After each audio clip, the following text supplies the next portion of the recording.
el día 24 de mayo anunció el presidente Nicolás Maduro ante la Asamblea Nacional Constituyente. En aras de la paz, en aras de la reconciliación, en aras de la reunificación y el reencuentro de los venezolanos, el presidente Nicolás Maduro pidió expresamente a la Comisión de la Asamblea Nacional Constituyente que fueran valoradas medidas sustitutivas de privación de libertad de procesados y en algunos casos condenados. Quiero agradecer al gobernador del estado Anzoátegui, Barreto Sira, quiero agradecer al Partido Social Cristiano Copey y quiero agradecer especialmente al presidente del Tribunal Supremo de Justicia y al fiscal general de la República que hacen posible que podamos ejecutar eficazmente estas medidas solicitadas por el presidente de la República. Un saludo al defensor del pueblo, garante de los derechos humanos en nuestro país, y me acompaña igualmente el secretario ejecutivo de la Comisión y miembros de esta Comisión para la Verdad. Este paso que se está dando, que inició ayer en un procedimiento donde todo el país pudo ser testigo, es un paso muy importante, donde nosotros requerimos del compromiso expreso de ustedes, de la voluntad, de apartarse por siempre de la violencia política, de apartarse por siempre del odio, de la intolerancia. La diferencia entre los venezolanos tenemos que dirimirlas de vía pacífica, por la vía democrática, por la vía constitucional. Hay que diferenciar, cerrar una vía, quemar a una persona viva, quemar un materno infantil, quemar autobuses del servicio público. No es la forma de expresar su pensamiento, ni es la forma de expresar su posición política. Hay formas dentro del marco constitucional y la única vía posible es la lucha política pacífica, democrática. Y esa es la invitación que les hace el presidente Nicolás Maduro y es el compromiso que le pedimos nosotros a ustedes desde la Comisión para la Verdad. Ese es el objetivo de la presencia de ustedes hoy acá. Sabemos que ustedes pueden pensar distinto. Sabemos que ustedes militan en partidos políticos opuestos al gobierno del presidente Nicolás Maduro, pero tienen los espacios democráticos para que esas diferencias, para que esas divergencias se resuelvan de forma respetuosa y cumplamos nosotros con Venezuela, cumplamos con la paz, cumplamos con la tranquilidad. Venezuela está bajo graves amenazas externas que quieren apoderarse de las riquezas de nuestro país, inmensas riquezas y potencialidades. Pero los problemas de Venezuela tenemos que resolvernos los venezolanos, como hermanos y hermanas, con nuestras diferencias, pero a través del respeto. Y ese es el llamado, a marchar juntos, todas y todas, a marchar juntos para superar las dificultades de Venezuela, pero a superarlas por la convivencia pacífica, lejos del odio, lejos de la intolerancia, para superarlas a través del único camino, que es el que ha ratificado el presidente de la República, el camino del diálogo, el camino del entendimiento. Ustedes salen hoy al reencuentro con su familia, al reencuentro con sus amigos, al reencuentro con sus compañeros. Y queremos que lleven este mensaje. Es un mensaje que tenemos que generalizarlo para todos. Los últimos procesos electorales convocados por la Asamblea Nacional Constituyente han consolidado la paz en Venezuela. Y no hay otro camino. Repito, por encima de las diferencias debe privar un interés nacional, que es el interés de la República Bolivariana de Venezuela, sus más altos valores, sus más altos principios, como la paz, como el sentido de patria, no prestarnos a ningún guión extranjero que ha llevado a las mayores desgracias a otros países, donde buscando futiles excusas o a través de la construcción de falsos positivos, se ha llevado a la destrucción de esos países, se ha llevado a la muerte de millones de ciudadanos, se ha llevado a la desintegración territorial de esos países. No es lo que queremos para Venezuela. Y yo estoy segura que ustedes tampoco quieren eso para la patria que los vio nacer, para la patria que los vio crecer y que de seguro será en esta tierra donde nuestros huesos descansen por siempre y nuestras almas reposen. Así que este mensaje, repito, en nombre de la Comisión de la Verdad, en mi condición de presidenta, atendiendo una solicitud y un exhorto del presidente Nicolás Maduro, nosotros esperamos que ustedes realmente sean propulsores de este mensaje hoy que salen a la calle. Ya basta de odio, ya basta de odio, basta de intolerancia. Tenemos que entendernos, tenemos que respetarnos, alejarnos de las vías de la conspiración, de los golpes de Estado. Esto lo hemos dicho mucho. Cuando bombas extranjeras caigan sobre nuestro territorio, y que ojalá eso nunca pase, que quede solamente en la mente perversa de quienes tienen esas ideas para Venezuela, no va a distinguir de qué color político ni dónde van a caer las bombas, van a caer para todos. La violencia no distingue. Aquí en la Comisión para la Verdad están familiares y víctimas de la violencia con fines políticos. Piensen también en el otro, el reencuentro con el otro, el que perdió un familiar, al que le quemaron vivo su hijo. ¿Cómo creen ustedes que está su madre, sus hermanos? Ustedes tienen familia que de seguro han sufrido la privación de libertad de ustedes. Imaginen las familias que perdieron a un familiar para siempre y que solamente lo pueden visitar en un cementerio. Piensen en ellos también. Y eso es un mensaje que tiene que llegarnos a lo más profundo de nuestro ser. No solo pensar en nosotros, pensar en el otro, pero sobre todo pensar en todos, sobre todo pensar en Venezuela. Hay espacios para la disidencia política, pero son espacios pacíficos, son espacios democráticos, son espacios que permiten la convivencia. Y ese es el mensaje, ese es el compromiso de que nosotros podamos, como venezolanos y venezolanas, reencontrarnos, reunificarnos, pensar diferente, pensar divergente, pero con respeto, a través del diálogo profundo, del diálogo político, del diálogo económico, del diálogo social, del diálogo cultural, en todos los espacios donde hace vida la población y la ciudadanía venezolana, debe ser un espacio para el diálogo, para el encuentro y para la reconciliación.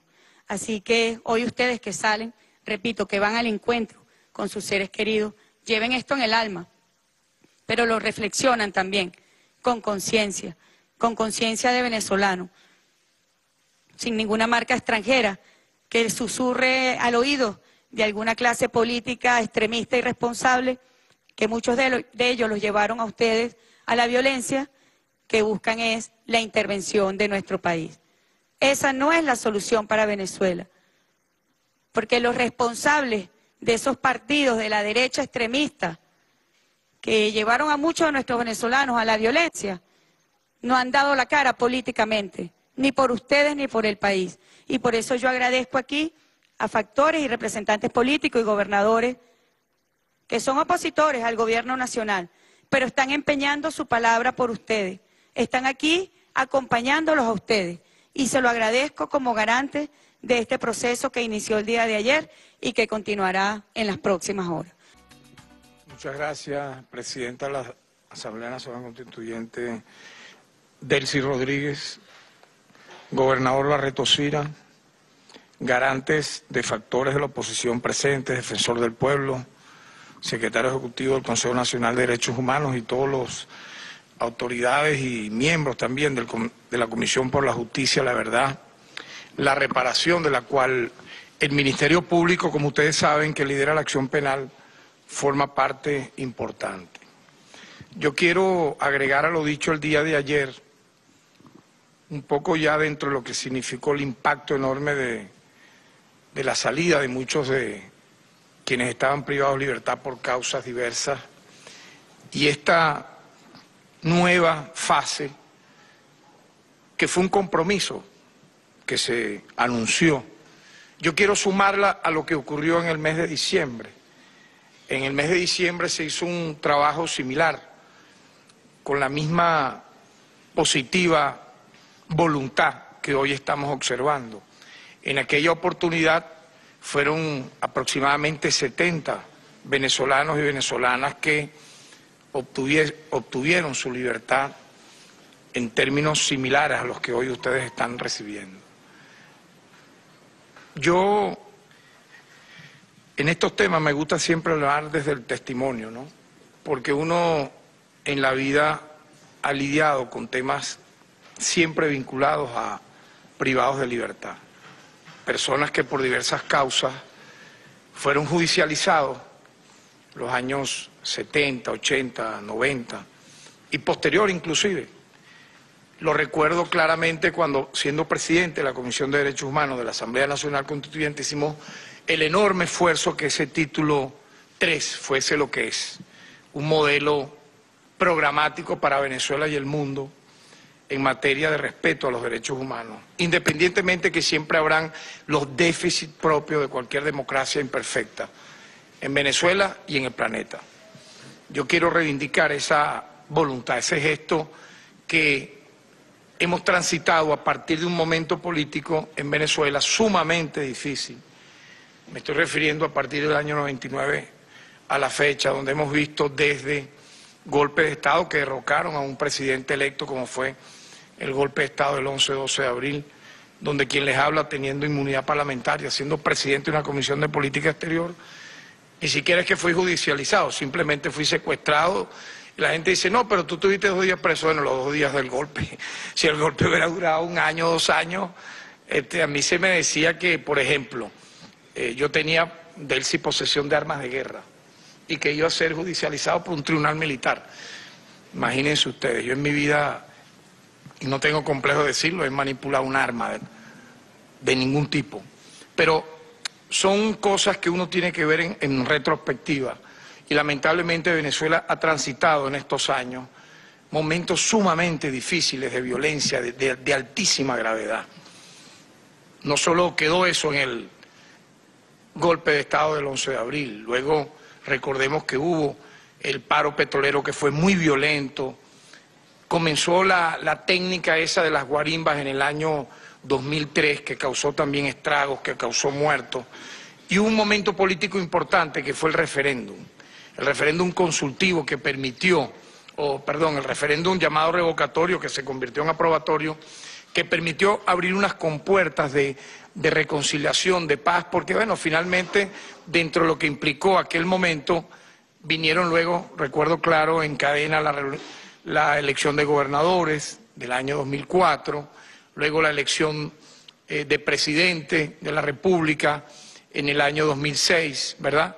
Sucesivamente luego la elección nuevamente de gobernadores en el año 2008, en medio de ambas el referéndum consultivo sobre la reforma de la Constitución, luego en el 2009 el referéndum para la enmienda constitucional, y el país se fue, yo diría, a pesar de la altísima, vamos a decir así, debate político, se fue rumbando por el camino electoral, por el camino del diálogo duro, claro que sí, pero siempre era el tema del espacio electoral como protagonista, y ahí obviamente la oposición al Estado ganó espacios, gobernadores, gobernaciones, alcaldías, diputaciones.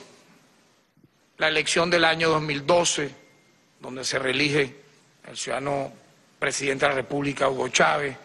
Luego se da la elección de abril del año 2013, que lamentablemente dejó signos trágicos, recordemos eso. Hubo un llamado a que la gente descargara su rabia, su odio, y eso generó 13 víctimas fatales. Ahí se abrió lamentablemente, nuevamente,